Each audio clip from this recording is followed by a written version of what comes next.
pertemuan kuliah kita. Ini pertemuan kita terakhir di semester ini ya. Jadi Anda sudah belajar mengenai komputasi kurang lebih selama 1 semester.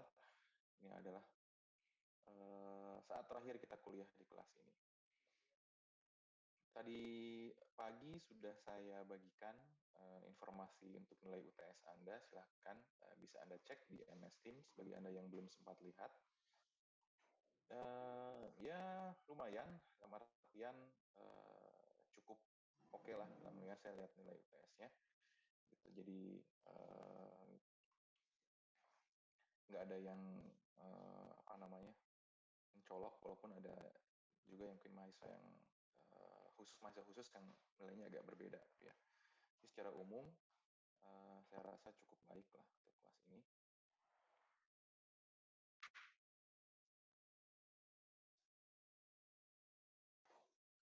Baik, sebentar. Terkait tugas yang diberikan, apakah ada pertanyaan atau konfirmasi? Jadi saya harapkan tanggal 9 ya untuk tugas mengenai data analisis dan visualisasi data. Untuk tugas tersebut dibuat tugas individu, tapi Anda boleh mengerjakan secara kelompok. Oke, kalau tidak ada pertanyaan mengenai UTS tadi ataupun mengenai tugas, saya akan lanjutkan kuliah terakhir kita di pekan ini, di semester ini bahkan. Saya buka layarnya dulu.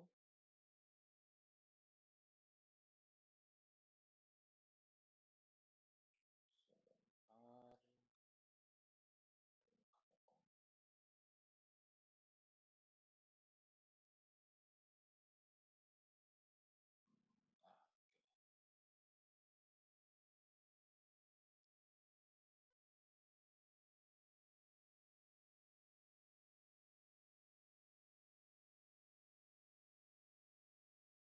Oke, sebentar, ini kipas anginnya agak berisik. Saya matikan dulu kipas angin di ruangan saya. Sebentar.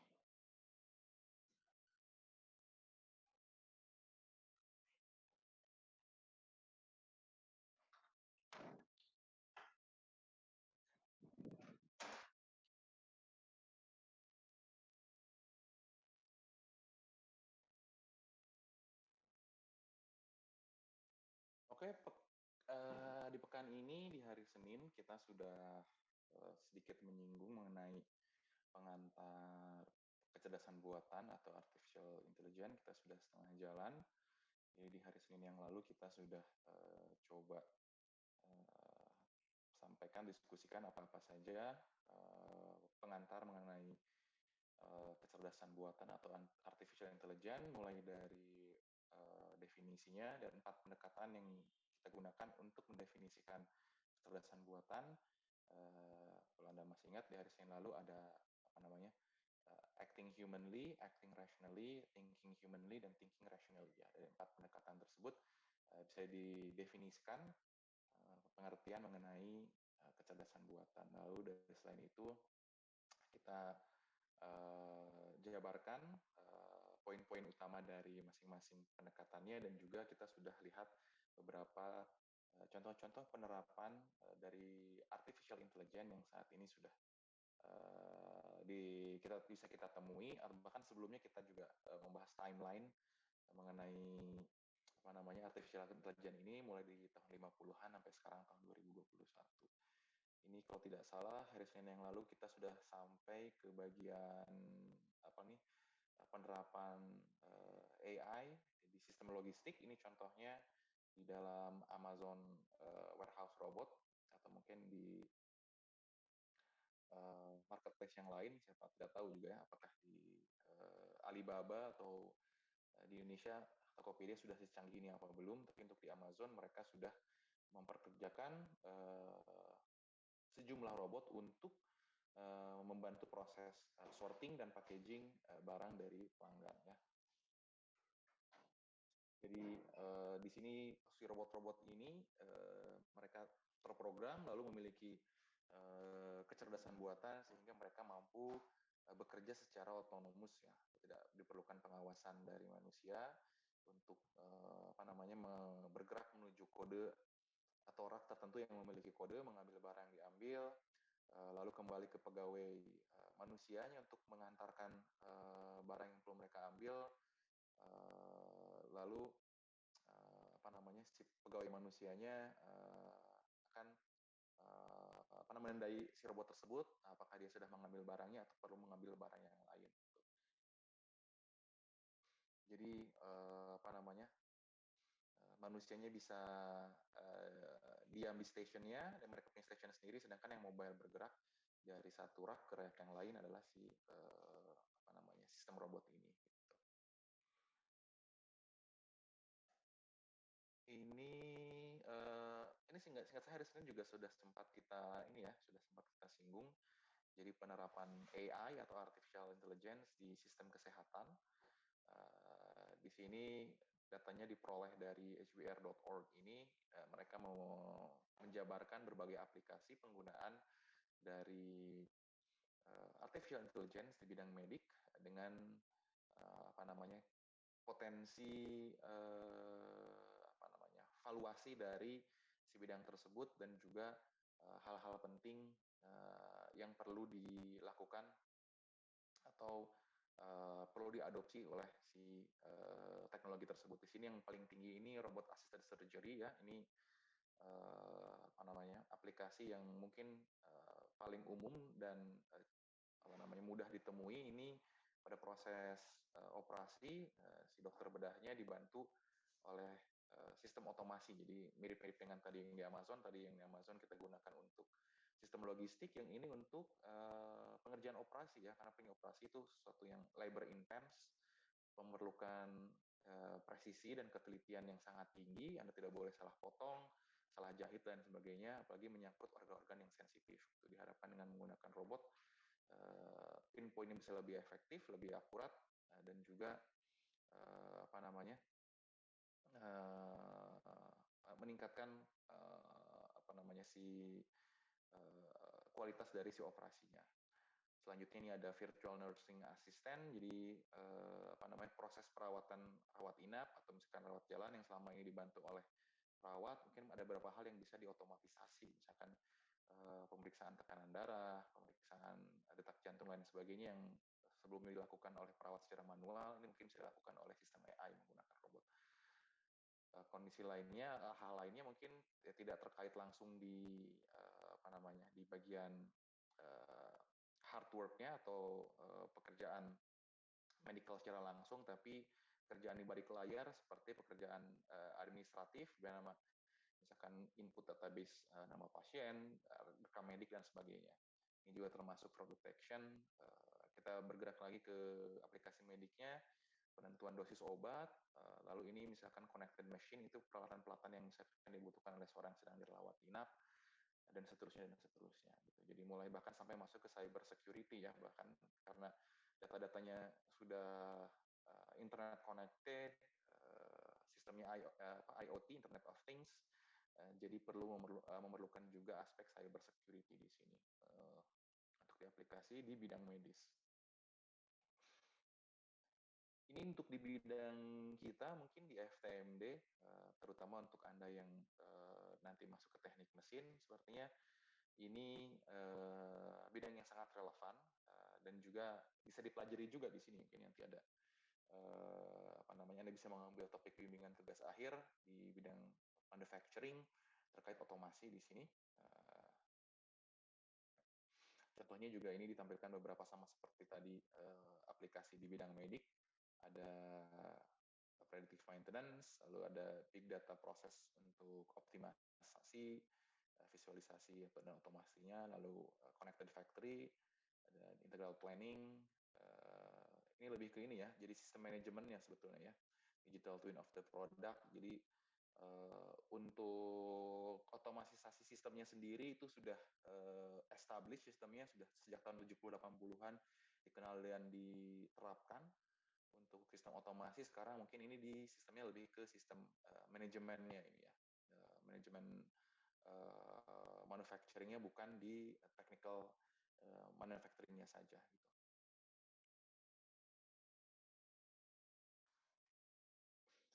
Ini juga untuk di bidang Pendidikan tentunya juga tidak bisa dilepaskan dari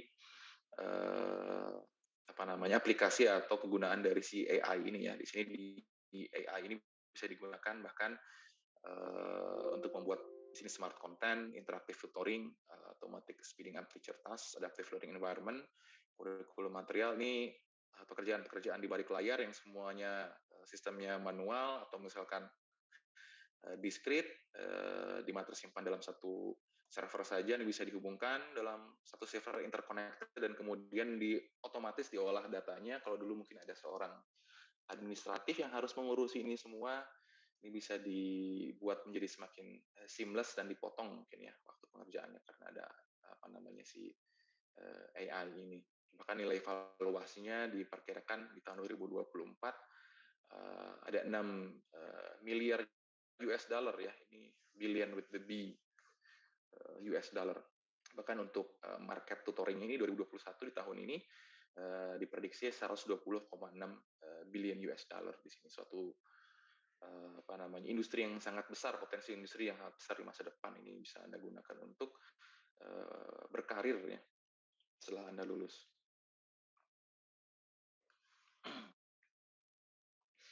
Tadi lebih bidang apa namanya bidang yang lebih spesifik, misalkan di bidang medical, di bidang manufacture ini general industry, mungkin ini kita lihat adopsi apa namanya market player ini sorry ini agak kepotong ya.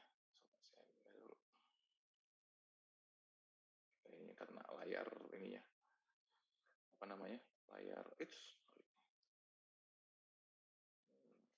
format layar ini jadi terpotong. Oke. Ini presentasi dari bidang-bidang industri yang berencana untuk menerapkan AI di tahun 2020. Ini survei tahun 2018, berarti sekarang 2021 kemungkinan ini sudah terrealisasi mungkin ya. Saya duga di sini ada public sector, misalkan ini sistem administratif, saya pikir lalu ada retail, dia memprediksi 44%, financial service 47%, healthcare yang tadi sudah kita singgung 50%, fast moving consumer goods ini logistik barang-barang 50%, manufacturing 50%, energy, oil and gas utilities 51, telecommunication 52, automotive and aerospace 54, pharmaceutical and life science 58%. Ini dia bandingkan dengan kondisi baseline-nya berarti mereka 1,5 kali lebih banyak menggunakan apa mengadopsi AI nanti di tahun 2020.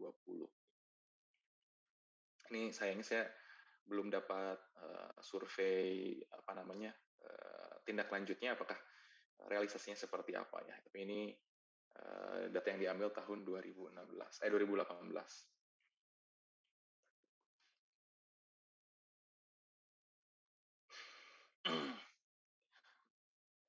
Lalu sebetulnya kita sudah singgung penerapan AI dari berbagai bidang industri atau misalkan aplikasi yang berbeda-beda, sektor yang berbeda. Di sini kita bisa melihat sebetulnya mengapa AI itu menjadi penting karena kita menempatkan apa namanya satu sistem komputasi atau komputer atau mesin berpikir ini dalam suatu lingkungan yang apa namanya memerlukan satu tindakan tertentu dan memberikan input tertentu juga ya.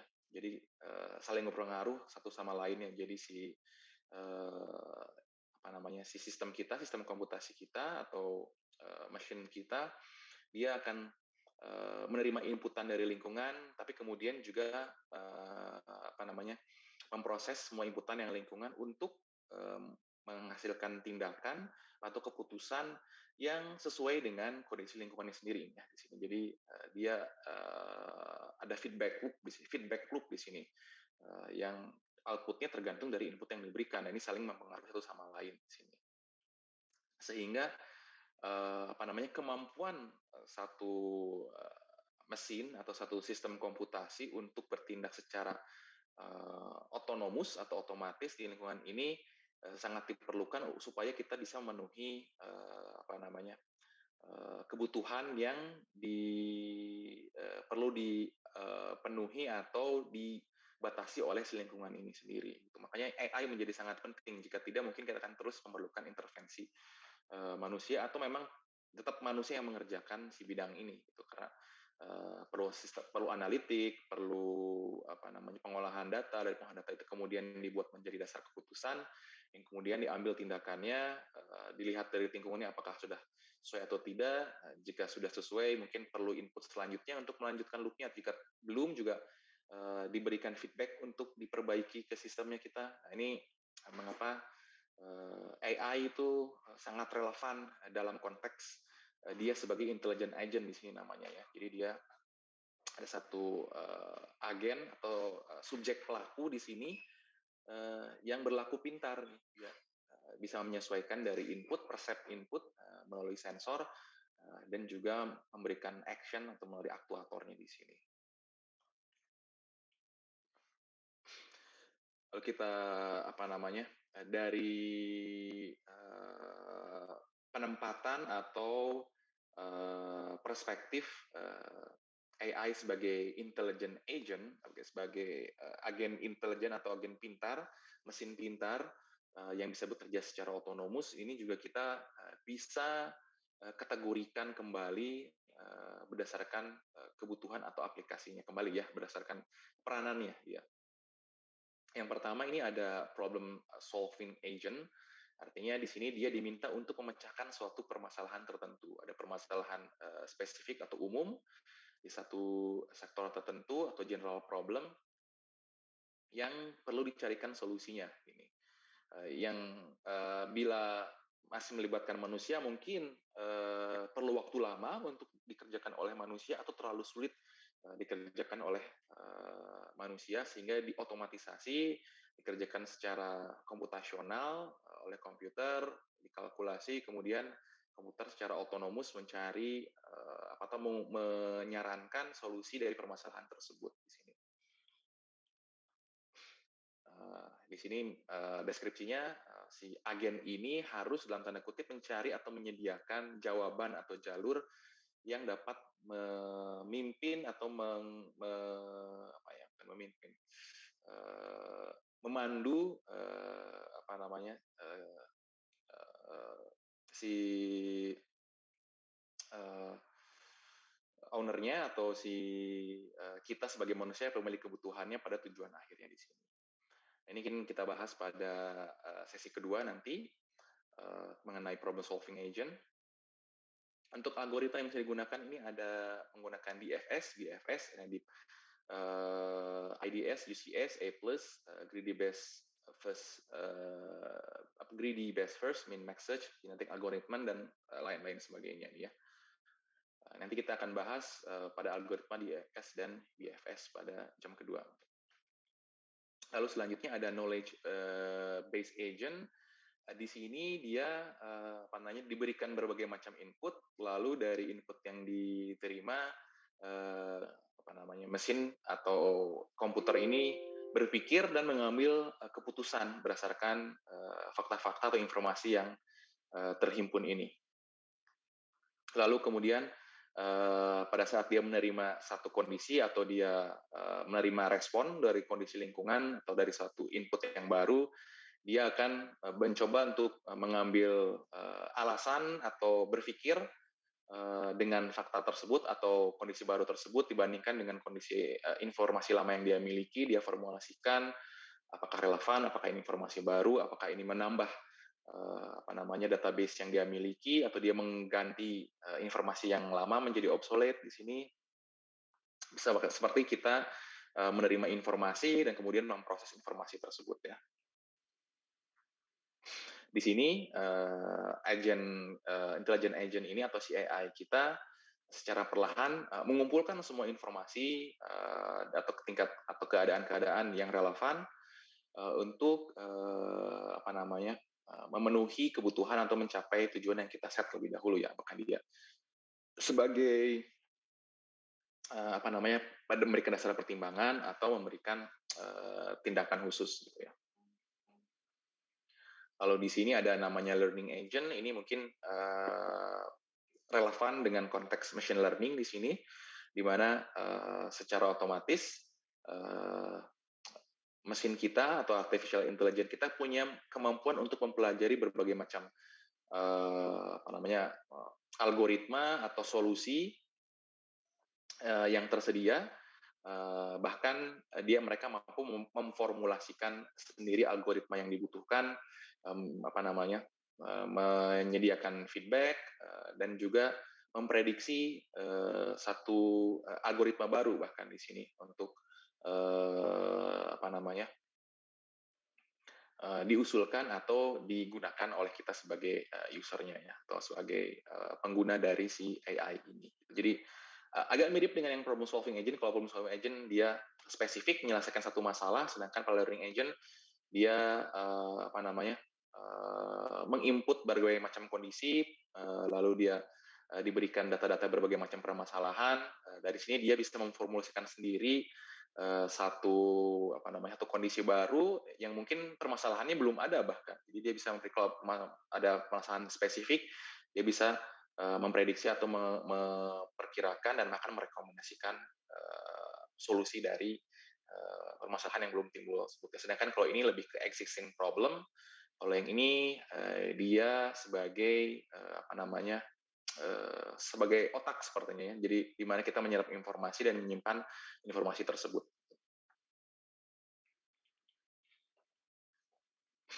Untuk problem solving agent ini contohnya dia misalkan digunakan untuk menyelesaikan berbagai permasalahan. Dalam contoh ini ada puzzle, misalkan kita punya puzzle, ada 9 blok sini, 1 blok kosong. Ini bisa kita atur-atur posisi dari si angka ini. Kayaknya dulu waktu saya kecil saya pernah punya mainan seperti ini. Saya nggak tahu kalau Anda juga mengalaminya. Ini bisa disusun sedemikian rupa menjadi 1, 2, 3, 4, 8, 7. Atau mungkin contoh yang lebih umum mungkin kubus Rubik Cube. Ini dia punya koordinasi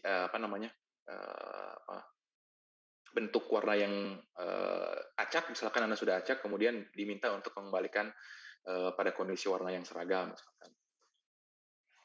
Ini pada block word problem diminta menyusun menjadi satu susunan tertentu, tapi pada batasan langkah-langkah tertentu, hanya misalkan kurang dari 3 langkah, kurang dari 4 langkah, atau ada restriction tertentu yang harus dipenuhi, misalkan. Lalu untuk maze problem, ini juga contoh yang mungkin mudah dipahami. Kita masuk dari satu pintu, kemudian diminta untuk mencari solusi atau jalan keluar dari si labirin ini ya. Yang keempat, ada contoh pathfinding problem, misalkan kita harus mencari jalur paling pendek dari satu lokasi ke lokasi yang lain, atau misalkan kita harus bergerak dari satu kota ke kota yang lain, tapi ada persyaratan tertentu, misalkan harus melewati kota tertentu, atau misalkan harus singgah sebanyak 3 atau 2 kali, atau bahkan tidak boleh memenuhi jarak tertentu, atau harus memenuhi jarak tertentu. Ini contoh-contoh dari problem solving agent. Ini kan kita diskusikan pada bagian kedua di kuliah ini ya, mengenai problem solving agent ini.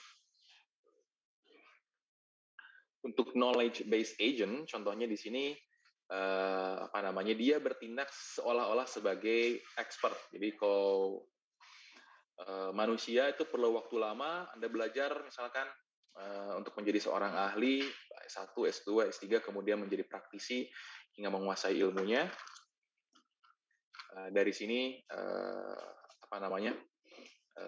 AI ini bertindak seolah-olah seperti si expert tadi di sini ya. Jadi dia punya knowledge base yang serupa dengan manusia yang memiliki keahlian tertentu atau ilmu tertentu. Lalu ada inference engine di sini di mana dia untuk mengelola atau menginput informasi dari feedback yang diberikan. Lalu ada interface untuk berinteraksi dengan user manusianya di sini. Misalkan manusia memberikan pertanyaan, dia punya permasalahan tertentu yang relevan dengan knowledge yang dimiliki oleh si mesin ini, diproses di inference engine, kemudian diambil datanya dari knowledge base dia, diambil informasinya, kemudian diproses inference engine, kemudian dikembalikan ke interface dan memberikan jawaban yang diinginkan oleh si user di sini ya. Contohnya. Contoh lainnya juga misalkan di predictive maintenance, perbaikan mobil. Mungkin kalau Anda yang punya mobil tertentu yang sudah cukup canggih atau cukup mahal, mungkin biasa kalau Anda ke bengkel, si montir tidak lagi perlu membongkar satu-satu, melihat ngecek mobilnya, tapi bisa melakukan prediktif dengan alat yang dia gunakan. Misalkan dia punya kerusakan tertentu, dia akan muncul kodenya sehingga si montirnya perlu cukup mengacu pada kode tertentu saja. Padahal misalkan kode sekian terjadi kebocoran, kode sekian perlu penggantian spare part tertentu dan lain sebagainya. Ini dua contoh yang lain, misalkan di bidang medical dia digunakan untuk memprediksi atau mendeteksi satu penyakit tertentu. Di kasus ini misalkan tuberkulosis, diberikan data input, misalkan hasil tes Anda atau misalkan hasil CT scan dan lain sebagainya. Kemudian inputnya diberikan ke aplikasi atau ke mesin, mereka mengolah dan memprediksi bahwa apakah Anda sehat, Anda mengidap penyakit TB, apakah Anda cukup parah, masih masih mending atau lain sebagainya. Ini contoh penerapan AI sebagai intelligent agent dalam role-nya sebagai knowledge based agent. Nah, ini yang ketiga, dia berperan sebagai learning agent. Jadi kata kuncinya learning, sehingga aplikasi yang banyak digunakan ini namanya machine learning. Jadi sini dia bisa memprediksi dan memberikan output atau informasi berdasarkan input yang diberikan, dan dia memproses dan mengolah dan mempelajari input tersebut, kemudian menghasilkan output yang relevan. Di sini misalkan handwriting recognition,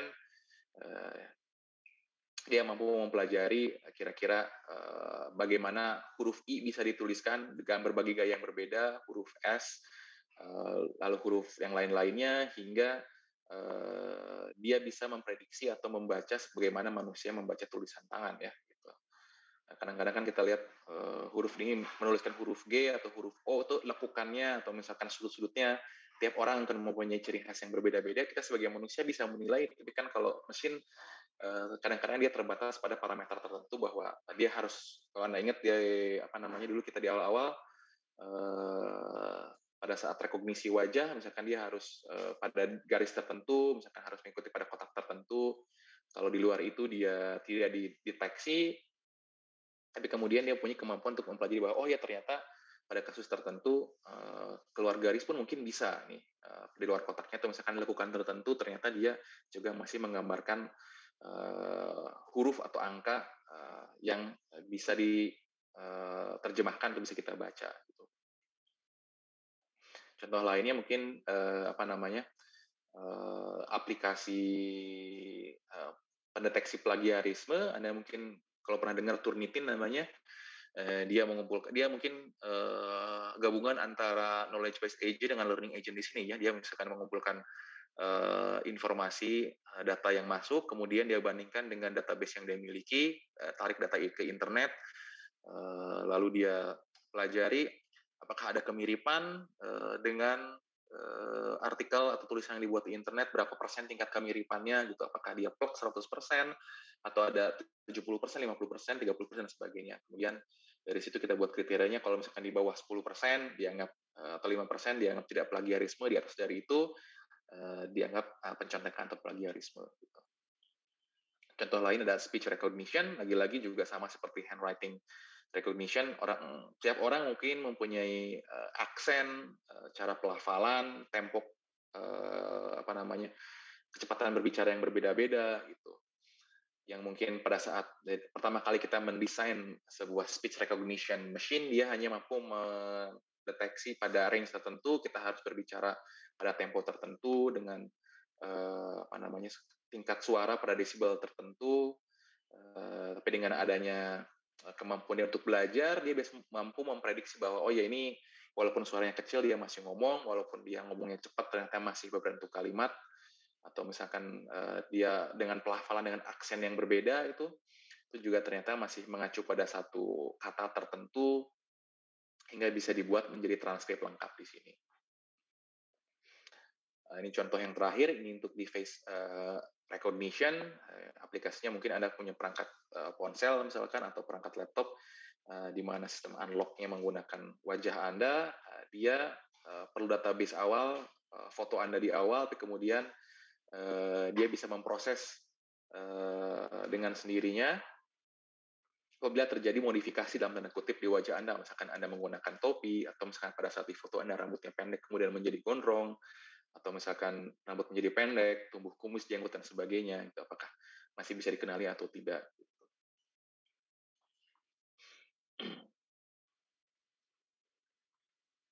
Lalu bagaimana keterkaitan antara AI dan programming? Tentu saja keterkaitannya sangat erat ya, di mana programming ini adalah dasar yang membuat atau landasan pondasi yang menyusun dari si AI sistem ini gitu. Jadi struktur data untuk pemrograman dasarnya kita perlu pemrograman dasarnya sendiri. Ini pemrograman dalam tanda kutip konvensional, non AI. Kita punya data struktur dan algoritmanya, kira-kira sistemnya apa saja, optimalisasi problem, misalkan masalah graph problem mencari jarak terpendek, masalah iteratif, masalah randomization, scaling algoritma, ini pekerjaan-pekerjaan konvensional yang biasanya kita lakukan gitu di sini. Misalkan simulasi sistem dan lain sebagainya. Ini mungkin juga sama dengan tugas yang Anda lakukan kemarin ya, di tugas pertama. Di sini kebutuhannya apa saja? Kebutuhannya ya ada CPU, ada GPU, memori, disk, dan networking. Ini traditional computing in traditional sense. Lalu supaya dia menjadi sistem AI yang utuh atau bisa menjadi sistem yang otonomis, kita memerlukan peripheral tambahan atau add-on tambahan dari aspek programming maupun aspek hardware-nya di sini. Misalkan dari segi programming-nya atau dari segi software-nya, dia perlu neural network misalkan, lalu misalkan dia punya sistem untuk reasoning dan planning, dia perlu kontrol teori algoritma, dia perlu juga sistem untuk memproses supervised atau semi atau unsupervised learning, dan tentunya juga kita perlu menambahkan perangkat keras tambahan ya di sini. Misalkan dia untuk menerima input dari luar, dia perlukan sensor-sensor, misalkan ada kamera, ada accelerometer, ada gyro, misalkan untuk kondisi lingkungan, let's say dia perlu barometer, infrared sensor, atau Bluetooth, atau apapun ya, untuk dia menerima feedback dari lingkungan maupun dari user di sini. Lalu selanjutnya dia juga perlu semacam limb atau anggota tubuh lain untuk mengeksekusi hasil sensor yang diterima atau feedback yang diterima, misalkan dalam bentuk aktuator, gripper, dan lain sebagainya di sini. Jadi intinya kita lihat bahwa AI ini adalah ekspansi yang jauh lebih kompleks dari pemrograman tradisional di sini ya. Dulu bahkan programming dan computing sendiri juga kan evolusinya dia perkembangan dari perhitungan sederhana ya, sistem calculating. Jadi awalnya kita menghitung, calculating menggunakan kalkulator, kemudian berevolusi mengerjakan hal yang lebih kompleks menjadi sistem komputasi dengan hardware yang lebih kompleks juga. Dan seiring dengan perkembangannya, si computing ini juga bisa kita kembangkan kembali menjadi yang namanya AI yang membutuhkan hardware-hardware yang baru. Ini kita tidak tahu di masa akan datang nih akan menjadi apa nih? Apakah ada yang menjadi superkomputer yang istilah superkomputer di sini umumnya menggunakan sebagai komputer yang punya spek yang sangat tinggi dan mampu mengerjakan pekerjaan yang sangat kompleks dan rumit. Di sini mungkin bisa berkembang ya istilah superkomputer menjadi satu AI yang mengatur banyak hal gitu. Bahkan mungkin di masa depan satu kota itu tidak perlu diatur oleh wali kota dalam tanda kutip ya, bisa diatur oleh si mesin di sini.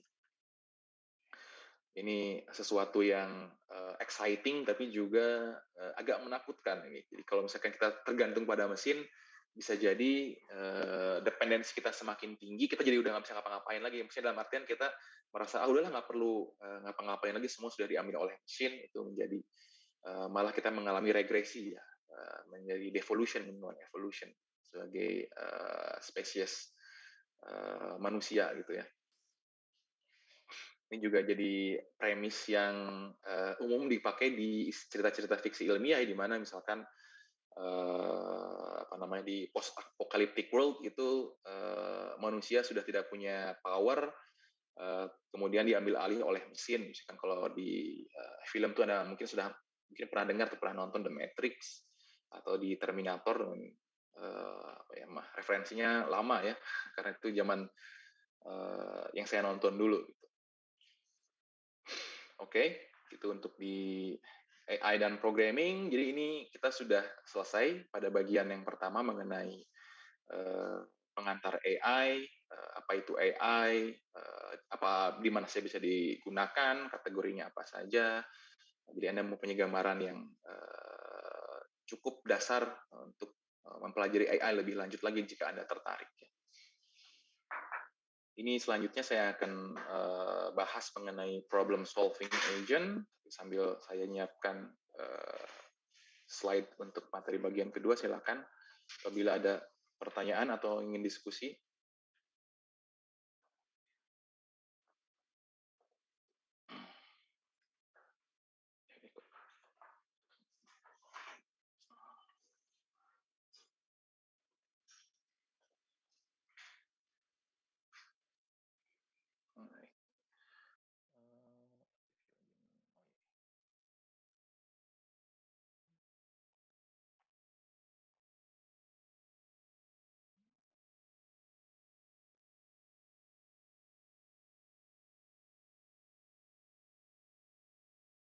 Baik, ini seharusnya layar saya sudah terlihat, jadi mohon feedback-nya kalau memang belum terlihat. Sudah, Pak. Ya, baik, terima kasih. Nah, saya lanjutkan, ini pembahasan yang sedikit lebih dalam, tadi mengenai artificial intelligence sebagai problem solving agent ya. Jadi di kelas ini kita akan singgung mengenai fungsi dia sebagai problem solving agent agak lebih dalam, walaupun dua role yang lain sebagai knowledge base dan juga learning agent tidak akan kita bahas pada kuliah ini ya. Ini juga sifatnya masih pengenalan, jadi masih kulitnya saja. Ini pada kasus yang tadi sudah saya perlihatkan, ini ada sebuah mainan atau sebuah puzzle di mana terdiri dari 8 blok, di mana satu blok ini kosong.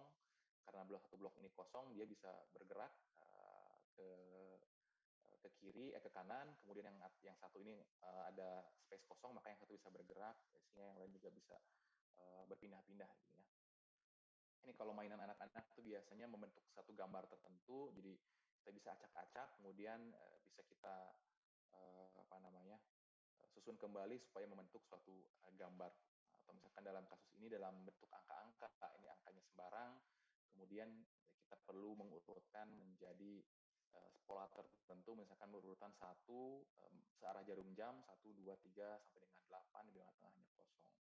Atau contoh yang lain yang serupa mungkin tapi agak lebih kompleks, itu contoh Rubik Cube tadi ya, juga saya sudah singgung. Nah, di sini kita punya keadaan awal, si space kosong ini dia bisa bergerak ke atas, ke bawah. Kalau dia berada di kondisi di atas, akan dia ke bawah, juga ke atas, ke kiri, dan ke kanan. Karena dia berpindah, maka dia akan bertukar tempat dengan blok yang sebelumnya. Jadi misalkan dia berpindah ke atas, maka blok yang di atas ini akan berpindah ke bawah, dan bagian kosongnya menjadi di tengah sini. Nah, pertanyaannya adalah bagaimana kita menentukan satu mekanisme atau metode untuk menyelesaikan permasalahan ini. Yang Yang pertama kita bisa menggunakan pendekatan BFS atau Breadth First Search. Di sini melalui pendekatan ini kita mencari semua alternatif solusi, kita explore semuanya terlebih dahulu, kemudian setelah kita memperoleh satu alternatif di satu langkah, kemudian kita bergerak di langkah kedua, kita cari semua alternatif, jawabannya mungkin beberapa langkah ada yang terhenti karena ada batasan-batasan sehingga sudah tidak bisa bergerak kembali, kemudian dari sisa langkah, possibility langkah yang bisa kita tempuh, kita bergerak terus sampai akhirnya ditemukan suatu jawaban di sini. Nah, misalkan pada kondisi awal diperoleh ada 3 langkah yang mungkin, ada left bergerak ke kiri, ada up bergerak ke atas, atau right bergerak ke kanan. Ini dinyatakan pada saat dia bergerak ke kiri dinyatakan kondisi 2, bergerak ke atas up kondisi ketiga, bergerak ke kanan kondisi keempat. Kenapa dia tidak mungkin? Ya karena memang tidak bisa bergerak ke bawah ya, sudah space-nya sudah tidak tersedia. Jadi kalau kita lihat di sini kondisi ini, kondisi awalnya dia bergerak ke kiri, itu menjadi kondisi 2, bergerak ke atas menjadi kondisi 3, bergerak ke kanan menjadi kondisi 4. Ke bawah tidak bisa ya, sudah mentok nih. Kemudian dari ketiga probabilitas tersebut, dari 2, 3, dan 4, dari kondisi 2 kita cek probabilitas selanjutnya. Probabilitas selanjutnya dari kondisi 2 dia bisa bergerak, hanya bisa bergerak ke atas, tidak bisa melakukan pergerakan lain kecuali dia kembali ke posisi awal, bukan itu backtrack menjadinya. Untuk alternatif pergerakan maju dia hanya bisa maju ke atas. Kalau misalkan dia pada kondisi 3, pada kondisi awal di sini maju ke atas, dia bisa bergerak ke kiri, ke atas, dan ke kanan. Pada saat dia di kondisi kondisi 4, kemungkinan dia hanya bisa naik ke atas ya. Nah, ini deskripsinya, langkah yang mungkin hanya naik ke atas. Kemudian dari langkah 3 ini dia bisa bergerak ke kiri, ke atas, atau ke kanan. Kalau D tidak mungkin karena dia backtrack ya, kembali ke langkah sebelumnya. Jadi langkah keempat yang mungkin hanya naik ke atas 1 kali. Yang lainnya tidak mungkin karena udah mentok juga gitu. Nah, untuk breadth first search ini kita perlu menentukan satu sequence urutannya. Jadi untuk mencari solusinya, mencari langkah selanjutnya kita harus menggunakan satu urutan yang konsisten. Jadi misalkan di sini urutannya LURD, berarti pertama kali dia akan mengecek apakah dia bisa bergerak ke kiri, kalau bisa berarti ini jadi posibilitas pertama. Apakah dia masih bisa naik ke atas, berarti posibilitas kedua, ke kiri ketiga, ke bawah keempat. Tapi misalkan pada posisinya kita cek tidak bisa bergerak ke kiri, mentok nih, hanya bisa bergerak ke atas dan ke kanan, misalkan karena dia di pojok kiri bawah, maka kondisi dari kondisi awalnya, kondisi 2-nya adalah ke atas dan kondisi 3-nya adalah ke kanan. Jadi kata kuncinya adalah dia mencari semua alternatif jawaban yang mungkin dari langkah pertama tersebut pada satu urutan pergerakan yang mungkin di sini ya. Jadi harus konsisten. Kalau nggak ngacak-ngacak, kalau dia ngacak-ngacak jadi juga akan menjadi semakin rumit, jadi ya lebih lama mencarinya. Kita perlu satu urutan yang sistematis di sini. Ini contoh dalam bentuk visual. Misalkan ini kondisi 1, dari kondisi 1 dia bergerak ke kiri, ini menjadi kondisi 2 ya. Dari kondisi 2 ini kita cek dari kondisi 1 apakah masih ada kemungkinan pergerakan. Pertama kan gerak ke left, lalu gerak ke atas up, LURD tadi kan ya, menjadi kondisi 3 ini, di kondisi 3 lalu cek lagi dari kondisi awal apakah masih mungkin bergerak, masih mungkin, ternyata dia bergerak ke kanan, ini menjadi kondisi 4. Ini LUR, tapi D-nya tidak ada, berarti dia biasa langsung ke langkah kelima. Langkah kelima dia melanjutkan dari langkah 2 ini, berarti dia hanya bisa naik 1 kali ke atas, ini menjadi langkah 5. Lalu misalkan dari langkah 3, dia bisa bergerak ke kiri, ke atas, ke kanan, ini menjadi langkah 6, 7, dan 8. Lalu dari langkah 4, dia hanya bisa naik 1 kali menjadi langkah 9, dan seterusnya. sehingga akhirnya jawaban atau tujuannya tercapai ya, urutan yang kita inginkan tercapai. Gitu. Ini kalau kita buatkan dalam sebuah hierarki, kita petakan, kita breakdown jadi sebuah map seperti ini, maka kita akan menemukan simpul tarikan seperti ini. Pertama kita cek bergerak ke L, U dan R, ini maka probabilitas yang pertama. Lalu dari tingkat 2 dia hanya bisa bergerak ke U. Lalu di tingkat 3 dia bisa bergerak ke left, up dan right. Di tingkat 4 dia hanya bisa bergerak ke up. Ini berarti kemungkinan di fase ketiga, kemungkinan alternatif jawaban fase ketiga. Lalu lanjutkan sampai dapat semua kemungkinan di fase keempat, di fase kelima, dan akhirnya diperoleh jawaban setelah dia 1, 2, 3, 4, 5, 6 di fase ke-6. Menemukan jawaban fase ke-6 ya. Dan lagi-lagi yang harus kita ingat bahwa kita harus mengeset atau menentukan si urutan langkah yang konsisten. Di sini dia L, U, R, dan D di sini. Jadi ke L dulu, lalu ke U, ke R. Di sini cek langkah 2, L yang tidak bisa, lalu bergerak ke U, U-nya bisa, R-nya tidak bisa, D-nya jika tidak bisa berarti dia mentok hanya di U-nya saja. Lalu pada langkah 3 dia bisa bergerak ke arah L, U, R, tapi D-nya tidak bisa. Pada langkah 4 ini dia R, lalu di sini hanya bisa U saja. Lalu selesai di fase ketiga, lalu mesin akan berpikir kembali melanjutkan fase keempat sesuai dengan langkah ini. Ini mudah-mudahan cukup jelas ya. Lalu yang selanjutnya ini ada yang namanya depth first search. Jadi kalau yang tadi namanya breadth search, dia mencari seluruhan jawabannya dulu, dicari semuanya dulu, dikumpulkan, baru akhirnya dilihat, oh ini jawabannya di sini. Kalau yang ini dia dibuatnya langkah per langkah, dalam artian dia mengikuti satu langkah tertentu, kemudian jika dia mentok, nggak ketemu, dia akan backtrack, lalu mencari dari backtrack terakhir, dia cari kemungkinan alternatif langkah yang mana, cari lagi, mentok, mundur lagi, sampai ada posisi di mana alternatif bisa ditemukan. Dari percabangan selanjutnya dia cari lagi alternatif yang lain, kemudian kalau mentok balik lagi dan dilanjutkan seterusnya sampai ditemukan jawabannya.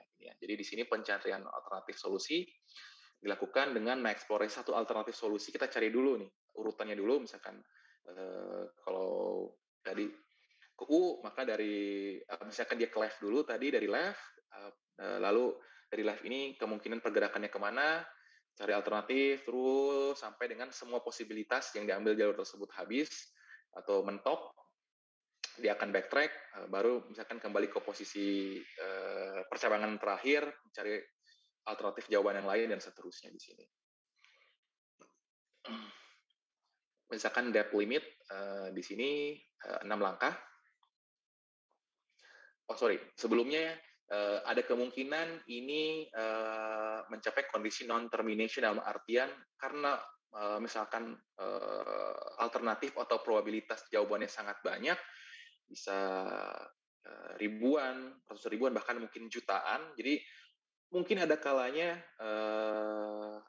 apabila jawabannya unik, hanya ada satu gitu, tidak ditemukan satu jawaban karena misalkan jawabannya ditemukan setelah langkah kesekian juta misalkan. Jadi kita harus menunggu sampai sekian juta langkah baru ketemu jawabannya. Sedangkan kita mempunyai limit resources penggunaan si sistem AI-nya, apakah itu dari electricity-nya atau misalkan resources dari hardware-nya sendiri atau waktu penggunaannya. Jadi ada kemungkinan terjadi non-termination atau tidak mencapai tujuan karena ya belum sampai, ini masih terus saja ngelup, terus dia masih mikir gitu ya. Sehingga pada pendekatan ini biasanya diberikan satu limit atau batasan sampai berapa kali. Ini kalau Anda mengiterasi sama seperti proses iterasi, ini sampai mau ngiterasi berapa kali nih, apakah sampai 1000 langkah, 5000, sejuta dan lain sebagainya gitu, sampai setelah langkah tersebut mau ketemu enggak jawabannya, dia akan terhenti di situ. Nah, di sini misalkan diberikan depth limit 6 langkah, jadi dia harus mencari jawabannya terbatas dalam 6 langkah yang diberikan dari kondisi awal, misalkan dia left, lalu ke U, lalu ke U lagi, ke R lagi. Karena di langkah ke-6 sudah depth limit dan di 6 tidak ada hasil, maka dia langsung mundur gitu. Jadi udah ini kita nggak perlu ekspor lebih lanjut di langkah tersebut, kita mundur lagi aja mencari alternatif jawaban yang lain dengan si depth limit yang kita terapkan tadi gitu. Misalkan dari 6 udah mentok, balik lagi ke 5, dari 5 dia jalan ke 7, tapi dari 7 sudah depth limit dan belum jawaban, maka dia balik lagi ke 5, tapi di 5 semua potensi jawaban atau percabangan sudah diekspor, maka dia mundur ke 4, dari langkah 4 mungkin dia masih punya kesempatan 2 langkah lagi nih. Ada 2 langkah yang bisa dia eksplor, kemudian dia cek apakah di 2 langkah di kemungkinan dari tingkat 4 sudah ada jawaban atau tidak. Jika tidak ya berulang terus, dia mundur sampai akhirnya dia menemukan jawaban sesuai dengan langkah yang berurutan tadi ya, tetap LURD ini. Jadi dia tetap pada mengikuti satu aturan tertentu. Pada saat dia backtrack pun, misalkan dia mengikuti jalur L di sini, semua percabangan di jalur R sudah habis, belum ada jawabannya, maka dia baru mengekspor jawaban di jalur U dan seterusnya. Ini kalau kita buat dalam bentuk visual seperti ini, maka dia akan mengeksplor satu jalur, satu path terlebih dahulu ya. Misalkan dia dari sini ke left menjadi seperti ini, lalu dia bergerak ke atas, dari atas dicek lagi LURD, L-nya nggak bisa, masih bisa ke atas, bergerak ke atas.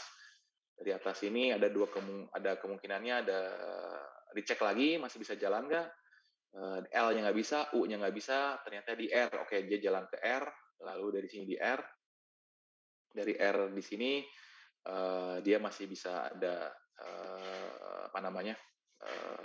satu langkah terakhir. Kalau depth limitnya ada 6, maka dia di satu langkah terakhir, misalkan LURD lagi. Kalau L berarti dia backtrack, tidak dipilih, U nggak bisa, maka pilihannya dia hanya ke R atau ke D. Pilihan pertama ke R, ternyata belum menghasilkan jawaban. Maka dia mundur kembali ke posisi 5 dan maju ke D di sini. Ke bawah. Ternyata belum menemukan jawaban juga, maka dia akan mundur satu langkah, dicek di 5, ternyata semua possibilities sudah ditempuh, mundur lagi ke 4. Nah, dari 4, apakah semua possibilities sudah ditempuh? Kalau sudah, dia mundur lagi ke 3, dari 3 dia baru mengeksplor ke atas ya, posibilitas langkah ke R belum tereksplor, maka dari sini dia akan eksplor ke R, dari R cek lagi dia LURD-nya lagi, dia bisa ke atas, bisa ke kanan, dan bisa ke kiri, walaupun di kiri ini backtrack pada kondisi 1, jadi mungkin tidak akan dipilih, jadi mungkin hanya U dan R dan seterusnya sampai jawabannya ketemu. Jadi kalau kita lihat dalam bentuk map seperti ini, dari kondisi awal, ini langkah alternatif pertama yang diambil, jalur L dulu, ke sini, lalu dia ke sini, lalu dia ke sini, lalu dia ke sini, nggak ada jawaban, mundur lagi,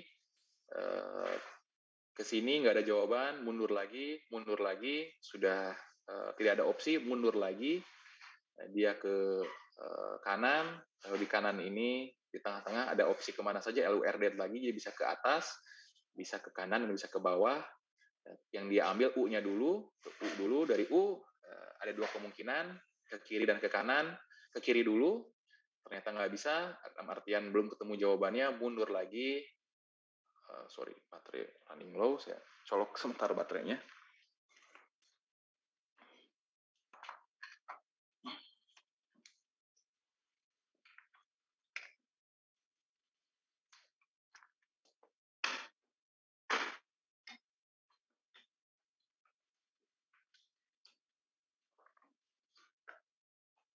Ya sampai mati, sampai dia mentok di sini, tidak menemukan jawaban, lalu dia kembali ke posisi sebelumnya. Di sini sudah tidak ada alternatif langkah, dia mundur, dia explore langkah yang belum dia laksanakan yang mana, ternyata ke bagian sini ke kanan, lalu dia explore lagi, masih mentok terus sampai misalkan habis percabangan di sini, ternyata di sini sudah tidak ada jawaban lagi yang menghasilkan jawaban yang kita inginkan, maka dia bergerak ke alternatif yang lain, dia ekspor alternatif yang lain, sampai akhirnya ketemu si jawaban kita di sini ya.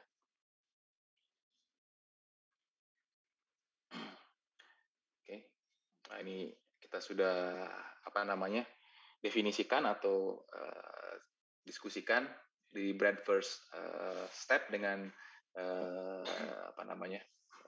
that first step ini.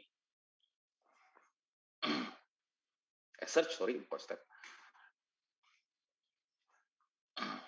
Ada pertanyaan? Cukup jelas? Ini mungkin menarik, saya ingin menurut Anda kira-kira apa kelebihan dari si BFS dan DFS ini? Kelebihan dan kekurangannya dari si BFS nih, si Breadth First Search ini dibandingkan dengan DFS, tapi juga apa keterbatasannya? Ada yang ini kepikiran?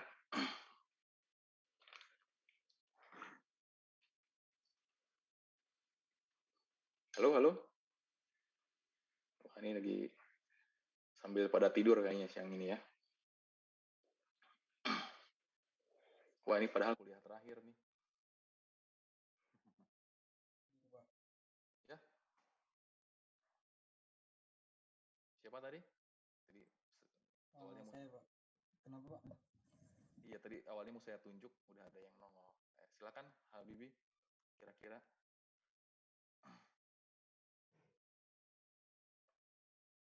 Anda mau berpendapat kira-kira dari metode BFS dan DFS ini apa kelebihan dan kekurangannya masing-masing? Atau apa kelebihan BFS terhadap DFS, tapi apa juga kekurangan si BFS terhadap DFS, begitu juga sebaliknya.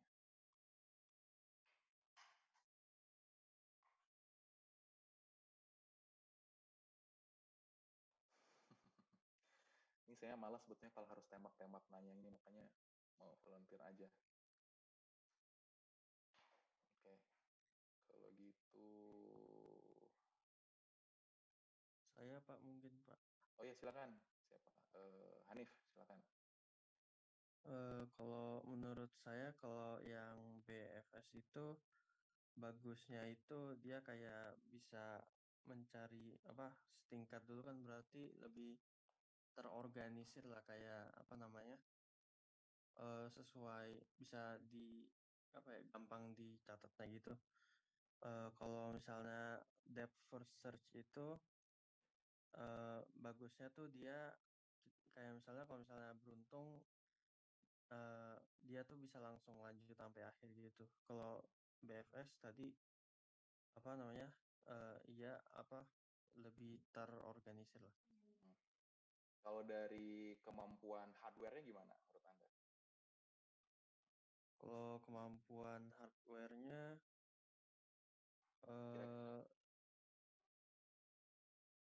kira-kira mana yang lebih demanding nih, si BFS atau DFS? Kayaknya sih BFS ya, Pak. Itu ya, salah satu kekurangannya. Jadi BFS itu jelas lebih dia resources atau hardware demanding ya. Tadi sampaikan oleh Hanif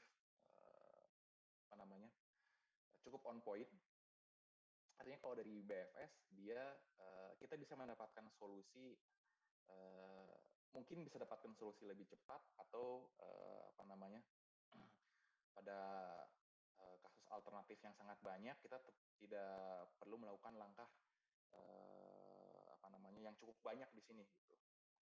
Tapi kemudian kekurangannya di satu sisi jelas secara hardware requirement sepertinya BFS tentunya akan membutuhkan kebutuhan yang lebih tinggi. Dia harus memproses banyak informasi. Mungkin kalau misalkan dalam kasus puzzle ini masih sederhana ya, dia probabilitasnya hanya mungkin satu langkahnya mungkin ada 2-3, memorinya cukup lah, memori RAM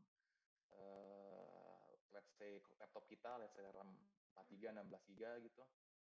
Tapi pada saat kasus yang lebih kompleks, di mana langkahnya ada jutaan atau bahkan miliaran, itu CPU-nya juga mungkin harus lebih kuat ya untuk memproses ini semua.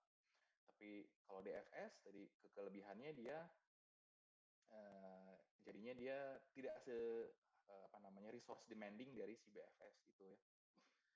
Dia satu langkah, jadi pengerjaannya lebih ringan, tapi jadinya ya butuh waktu lebih lama gitu. Dan mungkin kita tidak bisa menemukan solusinya seketika itu juga. Apalagi kalau solusinya unik ya, hanya ada satu, ternyata ketemu di langkah kesekian juta gitu, wah kebayang itu Anda butuh waktu lama gitu untuk menunggu itu semua. Ini sama, mungkin prosesnya mirip dengan proses iterasi mungkin ya jadinya. Oke, terima kasih Hanif tadi atas diskusinya. Nah, ini contoh yang lain permasalahan yang bisa diselesaikan oleh si AI menggunakan prinsip BFS atau DFS. Ini kita contoh-contohnya contoh-contoh teka-teki ya, puzzle gitu, permainan-permainan. Misalkan di sini ada sebuah balok yang memiliki huruf tertentu, misalkan dia mempunyai huruf A, D, C, dan B. Di sini kita diminta untuk mengganti atau mengubah konfigurasi si balok menjadi seperti di bawah ini, tapi dengan batasan tertentu. Batasannya kita hanya boleh memindahkan satu balok per langkah gitu. Jadi misalkan kita hanya bisa memindahkan C ke B, atau misalkan C ke sini, atau misalkan dia ambil B ditumpukan semuanya, kita hanya satu langkah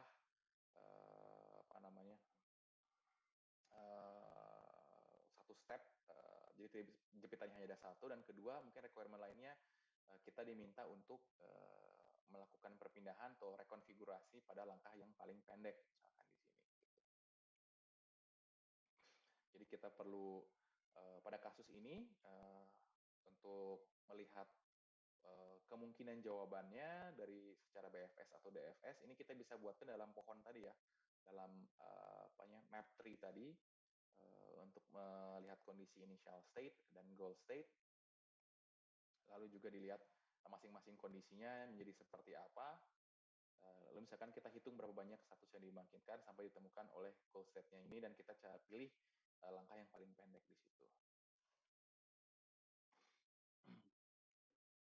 Kalau kita buat dalam bentuk map tree seperti tadi, seperti kasus si puzzle angka, ini kondisi awalnya, lalu kita gunakan pendekatan BFS. Dari pendekatan BFS ada 3 kemungkinan kondisi yang bisa tercapai. Yang pertama, balok C-nya dipindahkan ke B, lalu balok C-nya dipindahkan di tepi B atau di sisi B, yang terakhir balok B-nya kita tumpukan di sini ya, membentuk fase kedua di sini. Lalu di fase kedua ini ternyata tingkat 4 ini sudah mentok, nggak usah diapain lagi. Kita bergerak ke fase ketiga, kita explore berbagai kemungkinan yang ada di fase ketiga. Nah, diperoleh kemungkinan di fase ketiga ini tingkat 5, 6, 7, 8, 9, dan 10. Lalu kemudian dari tingkat ketiga ini akhirnya diperoleh tingkat keempat dengan berbagai konfigurasi yang berbeda, akhirnya diperoleh pada tingkat 17 jawabannya, sehingga untuk mengeksekusinya pada langkah yang paling pendek, maka mesin atau komputer harus memilih jalur 1, 3, 7, 17. Ini yang harus dieksekusi oleh si mesin ininya. Jadi dia udah berpikir, oh ini yang paling pendek, jadi ini yang harus kita jalankan. Maka dia akan menyuruh si penjepitnya untuk bergerak, membentuk kondisi 3, kondisi 7, dan kondisi 17 di sini ya.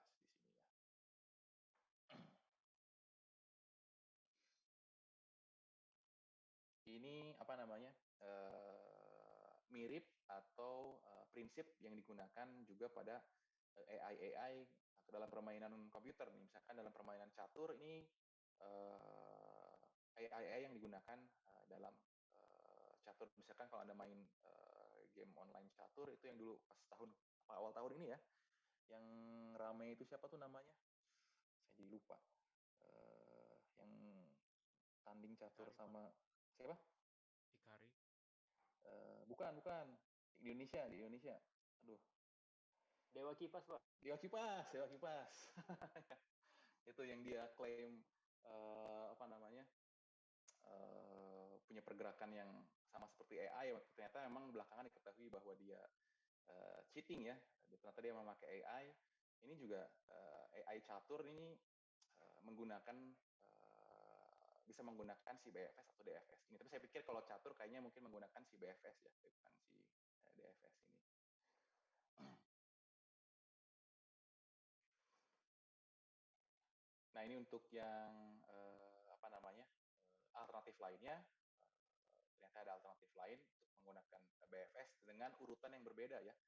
Misalkan tadi urutannya dia ngambil C dulu, lalu urutannya dia harus C ditumpuk, C dipasangkan di sisi B, lalu setelah tidak ada pergerakan dari C maka dia mengambil yang B. Kalau yang ini dia alternatifnya kebalikan. Jadi C-nya disimpan di ini dulu di samping dulu, baru dia ditumpukan. Setelah C-nya tidak bisa bergerak baru ambil B-nya ya. Jadi di posisi antara 2 dan 3-nya diputar ya dengan kondisi awal tadi. Ternyata dengan memutar langkah awal di tingkat 2 ini kita bisa mendapatkan jawaban lebih cepat nih ternyata. Jadi kunci pada pencarian solusi menggunakan AI juga kita sebagai programmer, sebagai manusia yang mempunyai otak atau mastermind di balik si AI ini juga perlu merumuskan kira-kira pendekatan mana yang akan menghasilkan solusi yang paling cepat sebetulnya ya, dan bisa diimplementasikan oleh si komputer atau si mesin ini. Ya, misalkan tadi untuk yang puzzle kita buatkan langkahnya LURD, tapi misalkan kalau kita buat urutan yang berbeda, misalkan ULRD atau UDRL, itu mungkin stepnya bisa lebih pendek gitu. Ini juga art atau ilmu algoritmnya di situ gitu ya. Jadi masih tetap perlu kita sebagai otak sesungguhnya yang memberikan arahan awal dari si mesinnya. Terkecuali kalau misalkan mesinnya sudah sangat canggih, dia bisa mengimplementasikan yang bagian aspek learning tadi ya, dia bisa machine learning, jadi dia bisa mengatur sendiri. Ini kita hanya mengeset bahwa dia bisa belajar, tuh, mungkin repotnya di situ. Kemudian dia bisa belajar sendiri kira-kira nih untuk kasus ini sequence langkahnya yang mana dulu nih yang akan menghasilkan yang lebih optimal, apakah C-nya di samping dulu atau langsung ditumbuhkan ke B, atau misalkan tadi yang puzzle dia dibuat urutan LURD dulu atau DURL atau urutan yang lain sebagainya. Nah, untuk menggunakan DSF ternyata pada kasus DSF kebetulannya ini malah bisa langsung sekaligus ketemu jawabannya ya. Dia pindahkan dari C-nya ke ke samping B, lalu dari sini dia ke kondisi 3, di mana si D-nya dipindahkan ke B, lalu di kondisi 4 sudah ketemu nih jawabannya langsung gitu. Ini pada kasus-kasus yang sederhana ternyata DFS bisa menghasilkan jawaban langsung yang jadi mungkin lebih cepat dibandingkan BFS gitu ya. Tapi pada kasus yang lebih kompleks, mungkin sebaliknya, mungkin BFS akan menghasilkan jawaban yang lebih cepat dibandingkan DFS, dan juga dengan harga yang dibayar adalah demand komputasional atau resources yang lebih tinggi. Ini kasus sederhana menggunakan dan tanda kutip spek kentang juga kayaknya bisa ketemu nih ternyata gitu.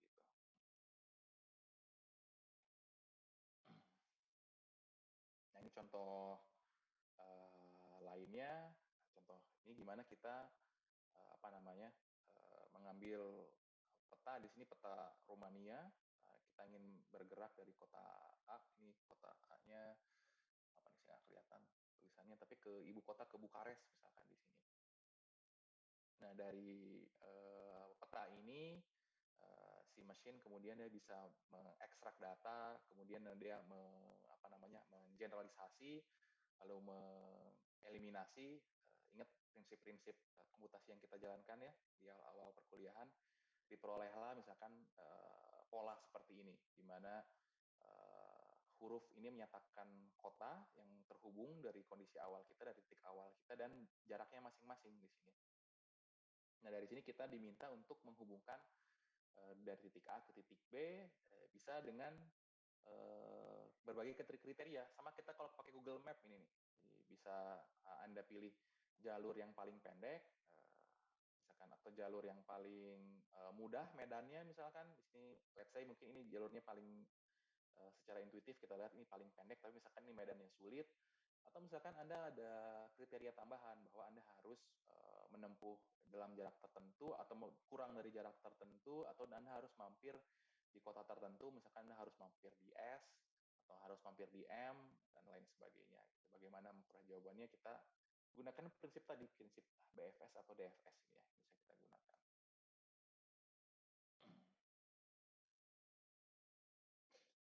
Nah, untuk apa namanya, problem lainnya, ini problem labirin. Jadi kita mencari labirin, atau mungkin mungkin aja lihatkan dulu alternatif jawabannya mungkin ya. Saya hide dulu, kita kembali. Sorry.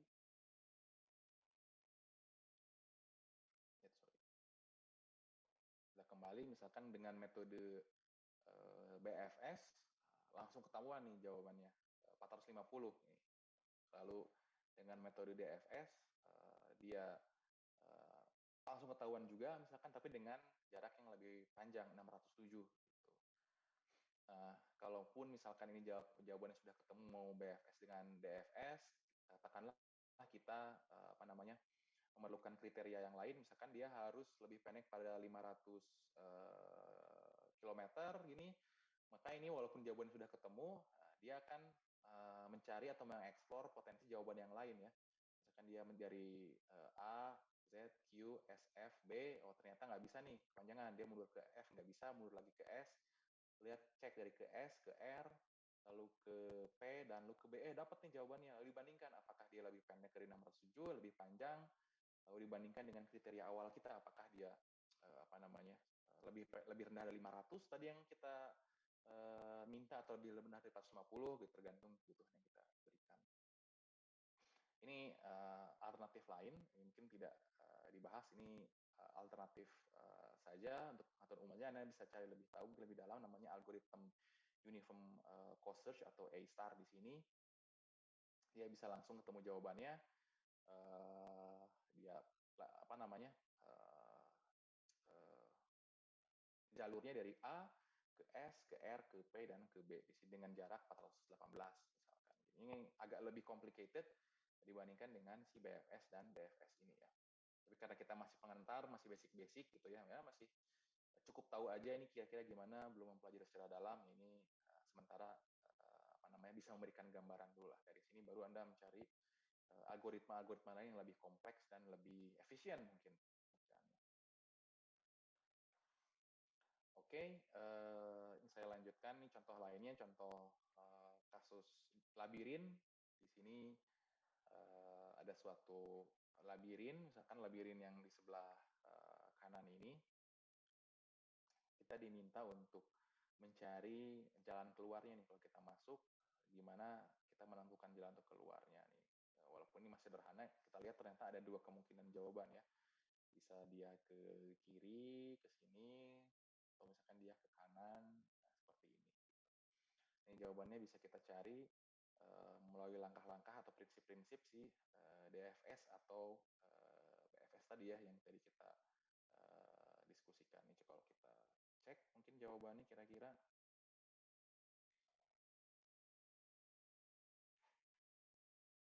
Nah, kok nggak mau pindah. Kok nggak mau pindah nih.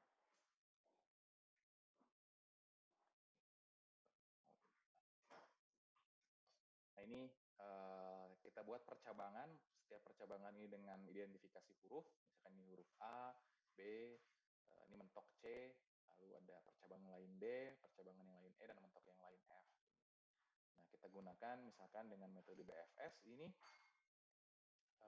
potensinya yang mana nih? A dan E. Dari A dan E, cek kemungkinannya apa aja. Dari A dia, ini fase ke-1, lalu cek fase kedua. Di fase kedua, dari A cuma bisa ke B, Lalu untuk yang E juga cuma bisa ke D ini di sini nih.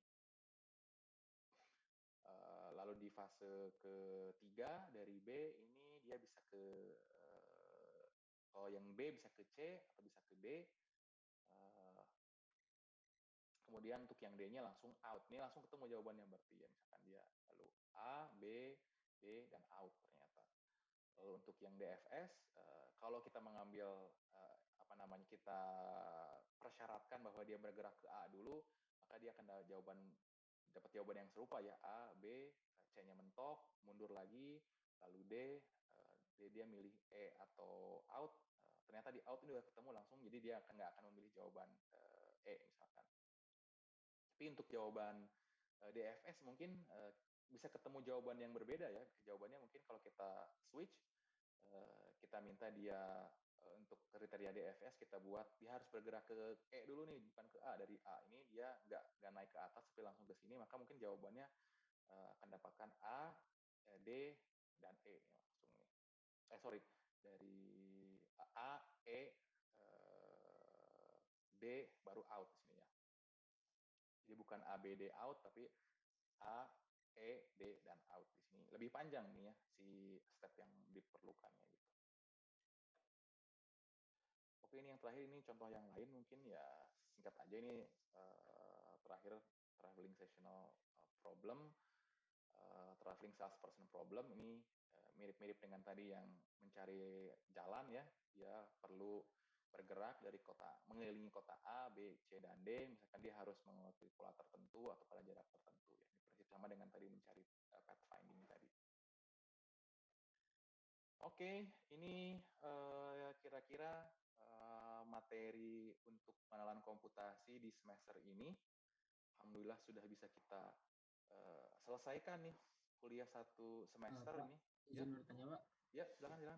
Sebenarnya kayak praktikal dari materi ini sih Pak. Saya nanya kan kalau kayak cracker atau hacker gitu Pak, kan mereka kayak ngebobol gitu ya Pak, lewat password atau kata sandi. Betul.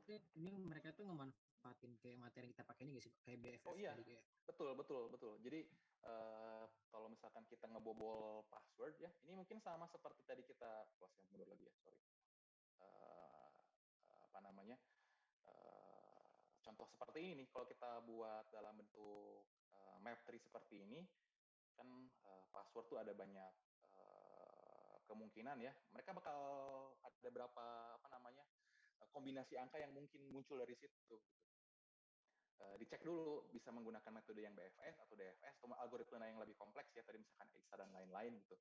Tapi prinsipnya kurang lebih seperti itu, betul untuk membobol password. Itu makanya tuh kenapa pada saat kita membuat password tuh makin rese lah persyaratannya kan ya. Kadang-kadang Anda harus pakai huruf kapital, huruf kecil, ada angka, ada simbol, ada lain-lain sebagainya. Kenapa? Karena dengan makin kompleks si password yang kita miliki itu, misalkan pakai tanda persen, pakai tanda bintang, tanda tanya lain sebagainya, pakai angka, pakai huruf kapital, huruf kecil, itu kemungkinan untuk membobolnya itu semakin sulit karena langkah yang diperlukan juga makin banyak dan kombinasi angkanya juga makin banyak gitu.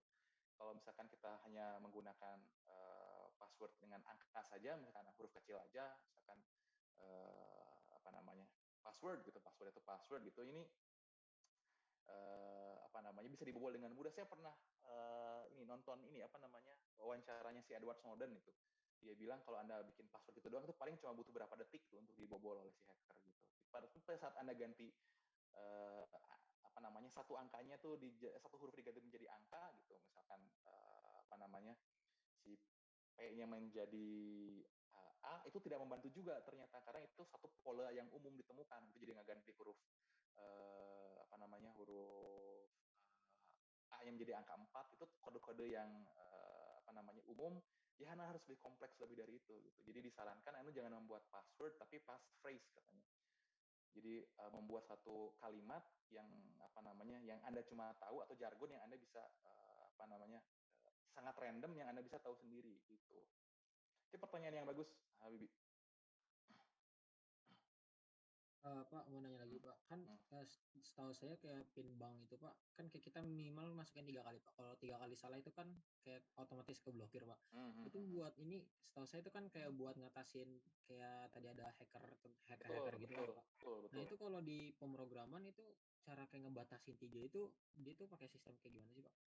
Oh, ini di aja, di limit aja di ini tadi yang di apa namanya? Ini mirip dengan tadi pada saat kita menggunakan DFS ini, DFS sama dengan si depth limit ini tadi. Jadi kurang lebih ini nggak sama persis sih, tapi apa namanya? Kita hanya mengizinkan pengisian atau ada satu langkah terbatas tadi. Jadi pada saat dia sudah salah apa namanya mengisikan 3 kali atau 2 kali atau sebagainya, itu dia tidak diberikan akses, dikunci aksesnya, ditutup apa namanya si sistem security-nya akan dijalankan dan lain sebagainya. Itu mungkin lebih kompleks, tapi kira-kira prinsipnya seperti ini. Kalau ini kan misalkan pada saat dia udah berapa langkah, ini dalam konteks berpikir komputernya berapa langkah mentok nggak bisa, maka dia harus mundur supaya memenuhi si 6 langkah ini. Tapi ini dalam konteks security tadi, Anda cuma boleh diberikan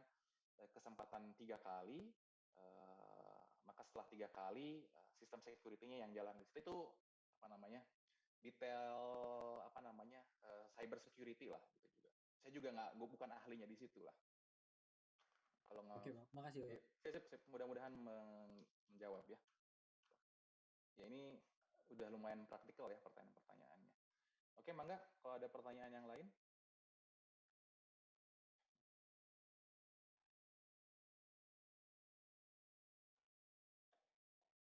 Tidak ada? Oke, ini saya apa namanya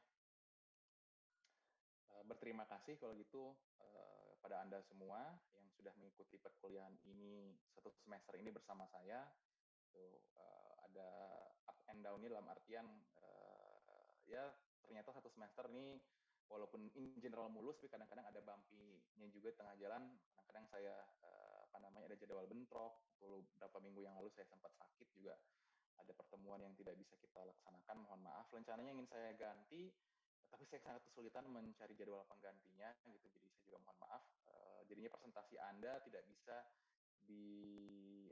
diskusikan atau dilihat oleh teman-teman yang lain. Jadi hanya saya yang melihat sendiri. Terkecuali nanti memang kalau misalkan Anda ingin membuat satu sesi tersendiri, boleh diusulkan dari Andanya saja untuk membuat satu sesi tersendiri gitu. Jadi saya nggak mau paksakan lah. Jadi sudah lewat di luar apa namanya jadwal kita gitu kan. Ini juga sebetulnya bukan salah Anda, ada apa namanya keterbatasan dari saya. Jadi nggak akan saya paksakan karena 2 minggu itu memang dijadwalkan untuk presentasi. Tapi sebagian sudah saya lihat presentasinya, tugasnya juga cukup baik lah. Jadi saya harap apa namanya setelah Anda lulus kuliah ini Anda punya dasar yang atau bekal yang baik untuk melanjutkan ilmu programming Anda nanti di tingkat selanjutnya. Atau mungkin Anda menjadi apa namanya punya passion di sini di bidang apa namanya software engineering, walaupun Anda masuk ke FTMD tapi ternyata punya passion di sana, boleh-boleh juga gitu. Karena saya punya cerita, saya punya teman seangkatan saya mesin 2007 yang sekarang dia kerjanya di Jepang sebagai developer game. Jadi dia apa namanya lulus sebagai sarjana mesin, tapi sekarang dia bekerja di developer game. Dan waktu dia bikin tugas akhirnya juga memang terkait seperti ini. Jadi dia bikinnya di tugas akhirnya di lab produksi, dia develop atau analisis, ingat saya, software untuk sistem otomasi produksi di situ. Ini bisa juga nih, jadi ini juga salah satu apa namanya kesempatan yang bisa Anda explore di sini, walaupun di FTMD ini itu bukan di stay gitu. Oke, ini walaupun waktunya masih agak panjang, maaf, ya, yuk. Ini teman-teman yang lain mau foto Pak. Oh iya. Pertemuan terakhir. Iya, pertemuan terakhir ya. Ini juga. Sebentar saya stop share dulu ya. Oh ya, sebelum foto juga ini saya mau apa namanya lanjut tadi yang apa namanya perjalanan kuliah kita, saya mohon maaf ini kalau misalkan masih banyak kekurangan pada saat pelaksanaan kuliah ini. Jika kuliah ini dengan saya tidak seperti yang Anda harapkan, ya saya juga mohon maaf. Mudah-mudahan lebihnya bisa Anda terima dan bisa Anda pergunakan untuk pembelajaran Anda selanjutnya ya setelah TPB ini. Oke, silakan yuk kalau mau foto. Ini apa di depan layar nih, saya pikir nih pada tidur nih, saya tanya pada bengong aja soalnya dari tadi.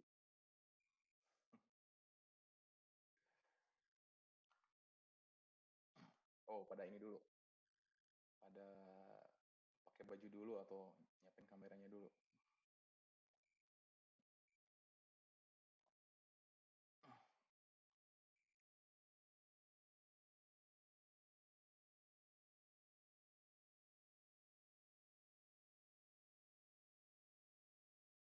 Oh, sorry, tadi internetnya kurang bagus ternyata. Kalau saya di lab, internetnya kurang bagus. Jadi agak malah kelempar. Baik. Oke. Ini mau siapa yang foto? Boleh dari saya aja atau ada yang mau foto? Dari saya boleh. Boleh. Saya juga ini baru lihat lagi wajah-wajah kalian nih. Saya cuma lihat wajah kalian pas di awal semester, lalu kesini udah pada off cam semua. Udah pada lelah kayaknya nih. Tapi ya semester yang udah berakhir, kayaknya udah pada sumringah lagi. Walaupun belum UAS ya. Atau mungkin gara-gara lihat nilai UASnya, UASnya lumayan, UTS-nya lumayan nih. Dari pagi jadi moodnya bagus hari ini gitu. Oke, silakan. Oke, Pak. Dari slide pertama ya. 1, 2, 3. Slide 2. 1, 2, 3. Slide 3. 1, 2, 3. Oke. Oke. Terima kasih. Ini ada yang bertiga nih kuliahnya, bertiga tuh siapa? Andi Almira. Anda rame-rame kuliahnya. Iya, Pak. Wah, hati-hati ya ini. Hati-hati progresnya. Iya, Pak, siapa? Iya ya. Ya, ini sekali lagi saya ucapkan terima kasih atas perhatiannya di semester ini. Semester depan mungkin kita ketemu lagi nih. Semester depan saya kebagian kuliah gambar teknik. Jadi kita mungkin kalau Anda nggak kapok ngambil kelas dengan saya, bisa ketemu lagi di gambar teknik. Tapi kalau misalkan Anda kapok, wah nggak enak nih sama saya, mau coba yang lain dulu, gitu. Silahkan gitu. Dosen yang lain gitu. Bisa lebih enak, bisa lebih enggak gitu ya, itu mah untung-untungan sama kayak tadi ya, kayak si DFS BFS tadi. Jadi ini ya, belum tahu kan, bisa dicek polanya baru ketahuan. Oke, terima kasih banyak. Ini dari Anda. Kalau misalkan dari Anda ada yang mau Anda sampaikan, silahkan. Sebenarnya waktu kita masih agak lama gitu. Atau Anda mau ngasih masukan, saran gitu, ya silahkan aja. Ada mau komen gitu. Atau kuliahnya nggak jelas, atau kuliahnya jelas, atau gimana. Silakan. Kita sesi santai saja. Sampai jam berapa? Jam 2.45 tuh ya? 2.25, 2.450 gitu. Yuk, silakan. Oh, masih malu-malu, ini udah 1 semester nih. Pak, kalau tanya dulu kuliah di Jepang, boleh apa enggak? Gimana? Kalau tanya-tanya dulu waktu kuliah di Jepang itu, Pak. Oh, boleh. Ya, seru aja lah. Seru aja. Jadi ada serunya, ada sedihnya, ada pusingnya gitu ya, dijalani aja gitu. Nah, berarti Bapak dulu ambil JLPT dulu ya, Pak? Apa enggak? Enggak, saya ngambil JLPT. Tapi pas saya di Jepang itu kira-kira mungkin sama dengan saya udah intermediate dulu pas itu, udah levelnya. Jadi ya lumayan lah, nggak jago-jago amat, tapi ya lumayan lah, bisa ngobrol mah gitu. Oh, Anda Dava tertarik? Iya, Kak. Saya lihat-lihat dulu, Pak. Katanya kalau itu harus N2 ya, Pak? Enggak kok, nggak harus N2. Tapi kalau Anda bisa N2, maka hidup Anda akan sangat mudah, gitu aja. Oh.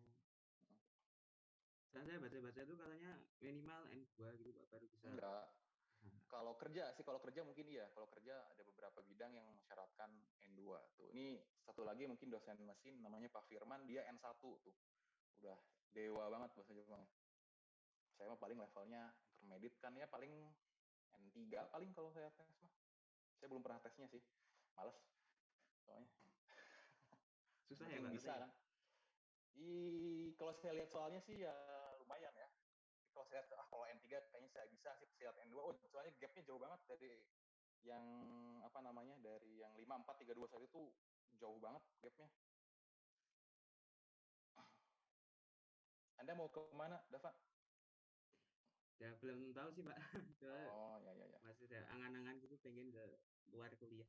Oh iya, kalau gitu kuliahnya yang bener dulu nih, TPB-nya dulu. Nih, Anda masih TPB kan, nah, masih ada ini semester 1, 7 semester lagi dioptimalkan ya. Kalau kampus saya dulu di Tokyo Tech itu biasanya anak ITB mah banyak lah di Tokyo Tech gitu. Udah kayak ITB-nya Jepang lah.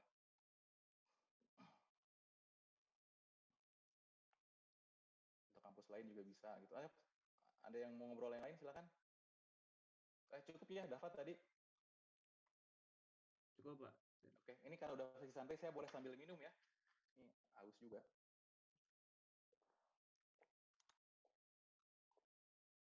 Yuk, mangga yang lain. Kita sesi bebas. Davin mau ngomong Pak, ya silakan mau ngomong apa? Silakan Davin, ngomong Davin. Oh, ngomong apa Davin? Ini saya bahkan baru lihat nama-namanya aja, wajahnya masih harus perlu waktu nih. Siapa yang mana nih? Karena kita online sih, kalau offline mungkin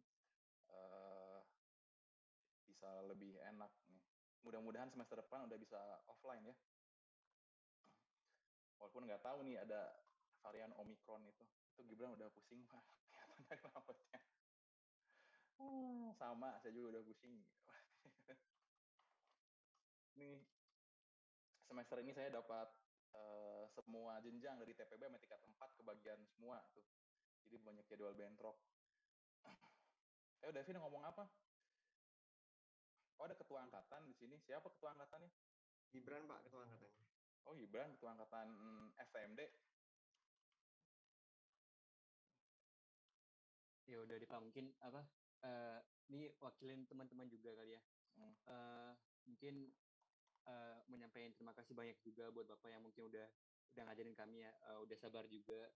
Mungkin ya udah mau ngomongin waktunya lah untuk berbagi ilmu sama kami. Makasih banyak pokoknya. Juga ngewakilin juga teman-teman yang lain juga kami minta maaf kalau misalkan ada kesalahan baik sengaja pun atau tidak sengaja dari kami ke Bapak kayak gitu. Pokoknya terima kasih banyak buat semua Pak, dan kami juga minta maaf jika kami salah. Iyalah, sama-sama saya juga lah. Jadi mungkin kalau saya masih agak terbatasan, juga harap dimaklumi saja gitu ya. Ya sama-sama saling memaklumi. Saya juga kadang-kadang bingung juga nih kalau ngajarin kalian tuh merhatiin apa enggak nih. Tapi kalau udah setengah semester ke sini udah pada off cam semua gitu, ya udahlah gitu. Saya lanjutin aja gitu. Itu kalau misalkan ada yang nyaut atau ada yang nanya, wah ini saya rasanya jadi oh yaudah yang penting masih ada yang nyaut, ada yang merhatiin ya, berarti ya seenggaknya masih ada yang merhatiin buat mereka aja lah kalau gitu. Kalaupun yang lain ngapain ya boleh-boleh aja. Oke. Terima kasih Gibran, Anda selamat sudah jadi tumbal seumur hidup ya. Angkatan. Walaupun nanti mungkin di mesin bakal ada lagi nih angkatan yang lain itu. Oh ya, nanti bersemester selanjutnya mungkin Anda udah mulai persiapan penjurusan, persiapan masuk himpunan juga, wah, lebih seru lagi gitu. Bagi waktunya jangan lupa gitu. Oke, mungkin masih ada waktu lah, 1-2 orang lagi silakan. Pak, gambar teknik apain aja Pak nanti? Oh, gambar teknik ya kita belajar kuliah FTMD. Anda belajar kalau zaman saya dulu ada praktikumnya, jadi kita bawa tabung yang kayak ini, kayak anak arsitek tuh, so gaya banget jadinya. Itu gambar manual. Tapi kalau zaman dulu saya ada asisten lab gambar namanya Pak Ridwan, sudah pensiun. Kan kita gambar manual ya, pakai pensil. Misalkan bikin proyeksi satu part, dibikin manual gitu. Nah kalau misalkan ada yang salah itu dia tuh nyoretnya nggak pakai pensil, pakai pulpen gitu. Jadi kita harus bikin lagi semuanya dari awal. Gitu. Tapi sekarang beliau udah pensiun. Ya sekarang mungkin nggak sesadis itulah. Kalau gambar teknik intinya Anda kan belajar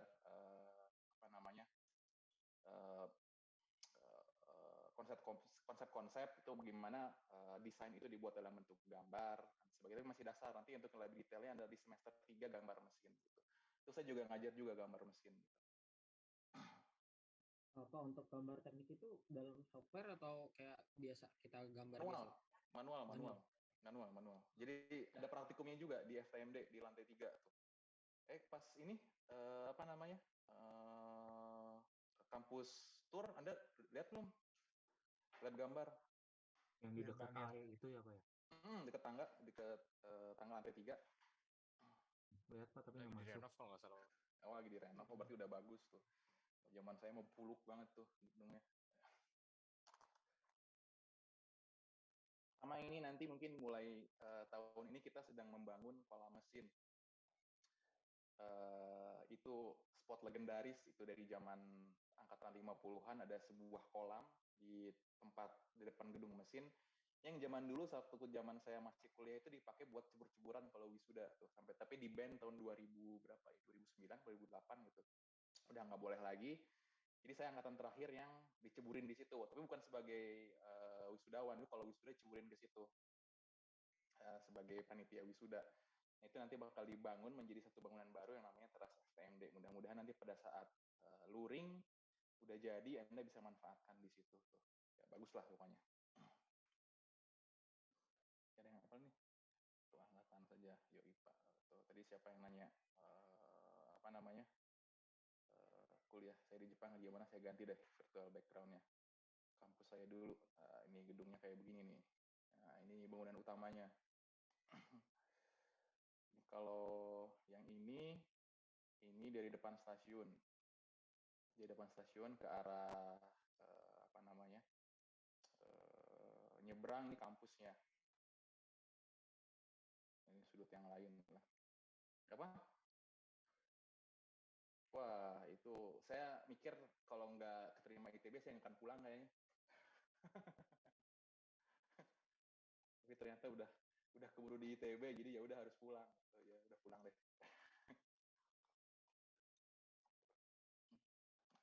Ya silakan juga kalau Anda punya keinginan mau ngobrol soal ini boleh lah nanti pada saat sudah kondisi luring bisa ngobrol, datang ke kantor saya di Lab Energi Thermal.